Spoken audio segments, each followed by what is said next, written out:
आखिर इंडोनेशिया के लोग लाशों के साथ रहना क्यों पसंद करते और चीन में दुल्हन को कंधों पर उठाकर आग में लेकर चलने की परंपरा क्यों मनाई जाती है। साथ ही पापुआ द्वीप पर जब किसी पति की मृत्यु होती है तो उनकी पत्नी की सभी उंगलियां क्यों काट दी जाती है और यहाँ पर अंतिम संस्कार में खूबसूरत लड़कियों को डांस करने क्यों बुलाया जाता है। तो दोस्तों, आज हम आपको दुनिया की 5 सबसे अजीब और हैरान करने वाली परंपरा के बारे में बताने वाले हैं, जिन्हें देखकर आप भी दंग रह जाएंगे। नंबर 1, लाश के साथ रहने की परंपरा। इंडोनेशिया का एक समाज अपने परिजनों से इतना प्यार करता है कि उनकी मौत के बाद भी उन्हें खुद से अलग नहीं कर पाता। ये लोग परिजनों की मौत के बाद भी उनसे जिंदा इंसान की तरह पेश आते हैं। वो समय समय पर कब्र से शवों को बाहर भी निकालते हैं। इसके बाद उन्हें नहलाकर साफ सुथरा करते हैं और नए कपड़े पहनाते हैं। इस दौरान गांव में इनका जुलूस भी निकाला जाता है। दरअसल अपने परिवार के किसी भी सदस्य की मौत के बाद ये लोग शव को दफनाते नहीं, बल्कि उसे अपने साथ ही रखते हैं या फिर इन्हें ताबूत में डालकर गुफाओं में रखते हैं या पहाड़ियों पर टांग देते हैं। जब भी कोई घर में आता है तो इस शव से भी उसका हाल चाल पूछता है। नंबर 2, उंगलियां काटने की परंपरा। इंडोनेशिया के पापुआ गिनी द्वीप में दानी जनजाति रहती है। दानी जनजाति में आज भी एक ऐसा रिवाज प्रचलित है जो हद को पार कर देता है। इस दर्दनाक और अमानवीय प्रथा के पीछे इनका मानना है कि ऐसा करने से मरने वाले की आत्मा को शांति मिलती है। इस कबीले की परंपरा के अनुसार घर के मुखिया की मौत की सजा महिलाओं को जिंदगी भर भुगतनी पड़ती है। दरअसल इस जनजाति की महिलाओं को किसी रिश्तेदार की मौत पर अपनी उंगलियों के सिरे को काटना पड़ता है।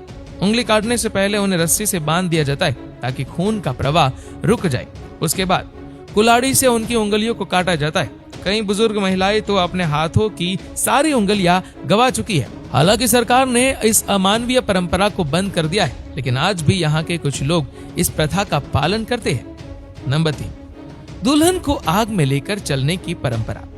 ये परंपरा चीन के कई हिस्सों में मनाई जाती है, जिसके लिए बकायदा पहले आसपास के लोगों और रिश्तेदारों को इकट्ठा किया जाता है और फिर भोजन कराकर ये अजीब परंपरा निभाई जाती है। ये लोग अपनी गर्भवती पत्नी को कंधे पर उठाकर धधकते कोयले पर चलते हैं और उसे पार करते हैं। ऐसा ही एक देश है जहां पर लोग जलती आग में पत्नी को उठाकर चलते हैं। यह अनोखी परंपरा कहीं और की नहीं बल्कि भारत के पड़ोसी देश चीन की है।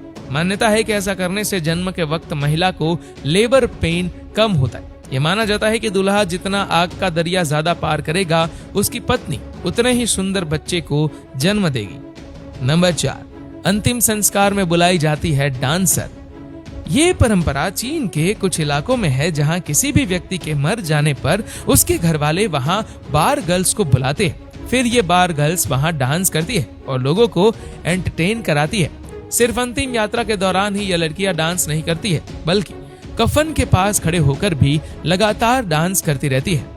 नंबर 5, भालू की बलि की परंपरा। दुनिया में आएनू नाम की जनजाति है। या उत्तरी जापान के होक्काइडो द्वीप, मध्य और उत्तरी साइबेरिया और रूस के कुछ हिस्सों में पाई जाती है। इन लोगों में सालों से एक खास किस्म की परंपरा चली आ रही है, भालुओं को बलि देकर उनके कंकाल को पूजने की। जी हाँ, ये बिल्कुल सच है। ये लोग भालुओं की बलि देते हैं, उनका खून पीते और मांस खाते हैं। बाद में उनके कंकाल को खाल में लपेटकर एक जगह रखते हैं, एकजुट होते हैं और फिर उसकी विधि विधान से पूजा करते हैं। यह जनजाति मानती है कि भालू और भगवान इंसान के बीच चलते हैं। उनकी बलि देने से इंसानियत का भला होगा, इसीलिए ये वैसा करते आ रहे हैं।